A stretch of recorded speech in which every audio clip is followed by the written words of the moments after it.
अब पृष्ठ संख्या 23 पर बेटा देखिए, जब वह कह रही थी कि मुझे बीए करने के फायदे बताइए, तो पिताजी ने कहा नौकरी कर पाओगी, सबसे पहला लाभ, शादी कर पाओगी, लोग इज्जत से देखेंगे, वगैरह वगैरह।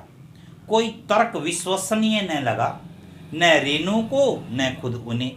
आखिर उन्होंने उसी कुतर्क का सहारा लिया जो युगों से माँ बाप के काम आता रहा है। कहा बीए करो क्योंकि मैं कह रहा हूं, यानी पिता होकर वह एक अधिकार जता रहा है कि मैं कह रहा हूं इसलिए बीए करो।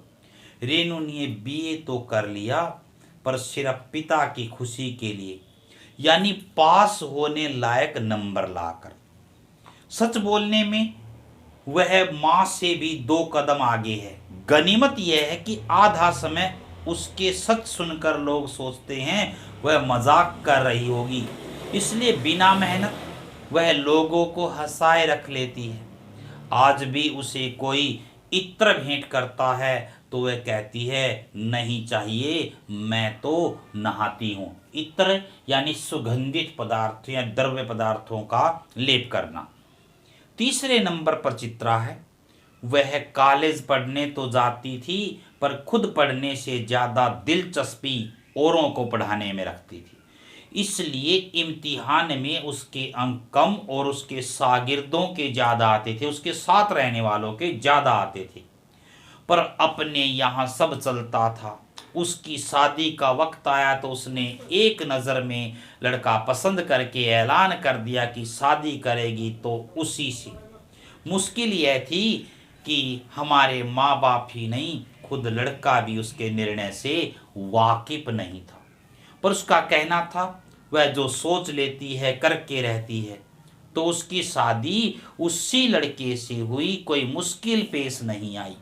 आती क्यों? उसने कहा मैंने पहली मुलाकात में ही उसे बतला दिया था कि मैं जो सोच लेती हूँ होकर रहता है। तो उसने बात आगे खींची ही नहीं, पहली मुलाकात में ही हथियार डाल दिए। हम में सबसे छोटी बहन अचला काफी दिनों तक कुछ कम खिसकी मालूम पड़ती थी। पिता का कहा मानकर पहले अर्थशास्त्र लिया, फिर पत्रकारिता में दाखिला लिया, ढंग से पढ़ाई की, पास हुई, फिर पिता की पसंद से शादी भी कर ली। पर उसके आगे लीक पर नहीं चल पाई, यानी परंपरा पर नहीं चल पाई। घर बार में मन ज्यादा रुचा नहीं, लगा नहीं, और मंजुल और मेरी तरह उम्र के 30 बरस पार करते ही लिखने का रोग लगा लिया, अर्थात उसने भी लिखने का मन बना लिया। एक बात हम में एक सी रही, घर बार को परंपरागत तरीके से हमने भले न चलाया हो, उसे तोड़ा भी नहीं। शादी एक बार की और उसे कायम रखा, चाहे वह तलाक के कगार पर खड़ी चली हो पर कगार तोड़ डूबी नहीं, यानी चाहे तलाक के किनारे तक पहुंच गई, लड़ाई झगड़े होते रहे, परंतु वह डूबी नहीं, अर्थात तलाक नहीं हुआ, शादी को कायम रखा। शायद इसलिए कि जैसा मैंने अपने पहले उपन्यास में लिख डाला था, हम सभी विश्वास करती रही होंगी कि मर्द बदलने से कोई प्रयोजन सिद्ध नहीं होता, कोई कार्य सिद्ध नहीं होता। घर के भीतर रहते हुए अपनी इच्छा से ही जी लो तो काफी है, यानी किसी मर्द को बदलने से कार्य सिद्ध नहीं हुआ करते, यानी घर के अंदर अपनी इच्छा से जो कार्य सिद्ध हो जाए वो भी काफी है।